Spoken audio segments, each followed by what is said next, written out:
प्रश्न है 96 और 404 का एचसीएफ ज्ञात कीजिए।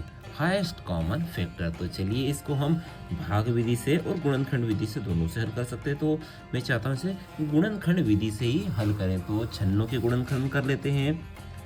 96 के गुणनखंड करते हैं। तो चूंकि एक सम संख्या है तो सम संख्या में 2 का भाग जाता है, तो सीधा सीधा 2 का भाग दे देंगे।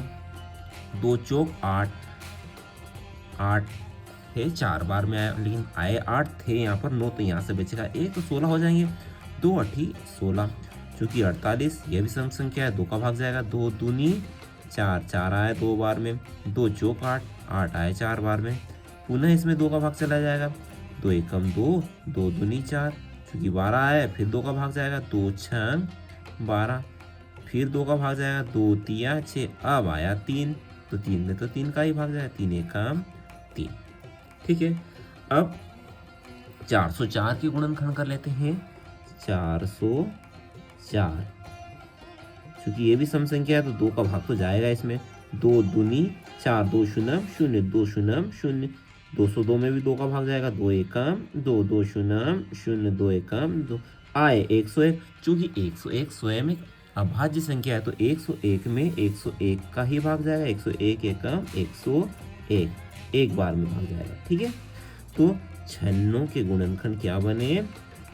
2 गुणित 2 गुणित 2 गुणित 2 गुणित 2, कितनी बार 2 है? 1 2 3 4 5 बार।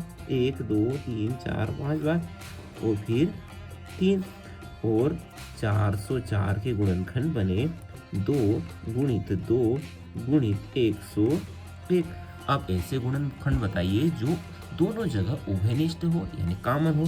तो यहाँ पर यह 2 और यह 2 निकल के आया, यहाँ से यह 2 और यह 2 निकल के आया, और कोई है उभयनिष्ठ और कोई भी नहीं है, तो इनका गुणा कर दीजिए। 2 दूनी 4, तो HCF आया 4। ऐसे मैंने हाईएस्ट कॉमन फैक्टर, यानी बड़े से बड़ा उभयनिष्ठ गुणनखंड क्या प्राप्त आया?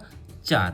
आशा करता हूँ आप एचसीएफ निकालना सीखे होंगे। बहुत ही महत्वपूर्ण प्रश्न है यह, कक्षा 10 के लिए भी।